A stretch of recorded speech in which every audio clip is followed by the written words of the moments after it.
L'ouverture donc du procès en appel dans l'affaire Stéphano Patry devant la première chambre sociale de la cour d'appel de Caen.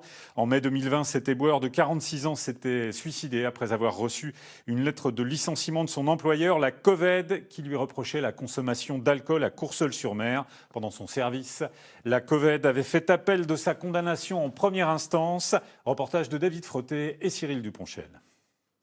Ce n'est pas le Covid qui a tué M. Patry, c'est la Coved. Cette phrase choc d'un représentant du personnel résonne encore 4 ans après le drame. Les belles histoires de solidarité pendant le confinement semblent déjà bien loin. Était-il justifié de licencier un éboueur ayant accepté 2 bières de la part d'habitants reconnaissants? Pourquoi n'y a-t-il pas eu de simple mise à pied pour un employé avec 25 ans d'ancienneté sans aucun antécédent? Le lendemain de son licenciement, Stéphane Patry, dans sa tenue de travail, se suicidait.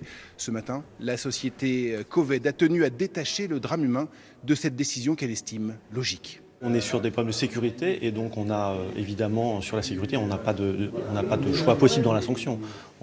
Si on met en danger les gens, si on met en danger sa propre personne, son collègue et les gens qu'on rencontre, c'est le licenciement qui est la sanction qui est adaptée.